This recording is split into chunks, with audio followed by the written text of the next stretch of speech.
দর্শক, শিল্পী সমিতির নির্বাচন নিয়ে এবার প্রকট হয়েছে। শিল্পী কর্মীরা রয়েছেন বা যারা রয়েছেন অভিনয় বা অ্যাক্টর যারা রয়েছেন, তারা ইতিমধ্যে সোশ্যাল মিডিয়াতে বিগত কয়েকদিন যাবৎ দু একদিনের ভিতরে যে তোলপাড় শুরু করেছেন, তাতে জাহিদ খানের প্রধান বৃত্তে জাহিদ খানের যে নির্বাচন বা যেই মানে সাধারণ সম্পাদকের যে পদ রয়েছে, তা থেকে জাহিদ খানকে স্থগিত করার তার নির্বাচনের একটি প্রক্রিয়া ইতিমধ্যে শুরু হয়ে গিয়েছে। কিন্তু এবার জাহিদ খানের বিরুদ্ধে গিয়ে কি এমন একজন কথা বললেন, সেই কথার জেরে সোশ্যাল মিডিয়াতে ভিডিওটি পুরাই তোলপাড়। একজন মুরব্বী লোক জাহিদ খানের বিরুদ্ধে গিয়ে যে আন্দোলন তুললেন বা যেই বক্তব্য তুললেন, যে জাহিদ খানের বিরুদ্ধে একটা কঠিন হুঁশিয়ারি মন্তব্য তুললেন, সে মন্তব্যের জেরে রীতিমতন জাহিদ খানকে অন্য চোখে বা অন্যরকমভাবে প্রেজেন্টেশন করতে হচ্ছে তার মিডিয়া কর্মীদের সাথে। দর্শক, আপনাদেরকে বিস্তারিত দেখাবো সেই ভিডিওটি। মূল ভিডিওতে যাওয়ার আগে ছোট্ট করে আপনার কাছে একটি অনুরোধ, যদি আমাদের এই চ্যানেলটিকে আপনি নতুন হয়ে থাকেন তাহলে অবশ্যই চ্যানেলটি সাবস্ক্রাইব করে পাশে রাখা বেল আইকনটি ক্লিক করে দিবেন, তাহলে প্রত্যেক মুহূর্তের আপডেট নিউজ পেয়ে যাবেন সবার আগে।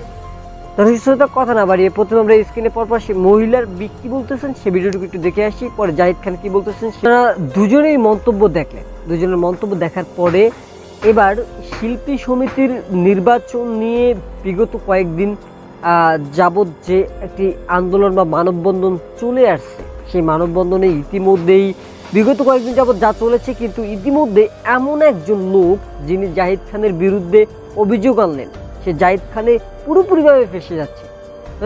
তার কারণ হলো যে জাহিদ খান নাকি তাকে এফডিসি থেকে এক সময়ে বের করে দিয়েছে। জাহিদ খান কে বা জাহিদ খান এত রাইট কোথায় পেল? সে একজন সাধারণ সম্পাদকের পদ পেয়ে শেষ পর্যন্ত কি এটি করলো, এরকমটা দাবি করতেছেন সেই মহিলা। এবং কি সেই মহিলা দাবি করতেছেন তার মায়ের বয়সী আমি, কেন আমাকে বের করে দেওয়া হয়েছিল, জাহিদ খান কে, আমি তার আগে এই এফডিসিতে এসেছি। এরকম মন্তব্যের জেরে আপনারা সম্পূর্ণ ভিডিওটি দেখার পরে আপনাদের যে মতামত রয়েছে বা জাহিদ খানের কি আবার, এবং কি জাহিদ খান যা বলতেছে তার যে কথাহীন ভিত্তিহীন করে সে যে অভিযোগ তুলতেছে, আসলে দুর্নীতি করে আসলে তিনি কি নির্বাচনে জয়ী হয়েছিলেন নাকি দুর্নীতি ছাড়াই নির্বাচনে জয়ী হয়েছিলেন, যার কারণে শিল্পী সমিতির নির্বাচন নিয়ে এবার প্রকট হয়েছে।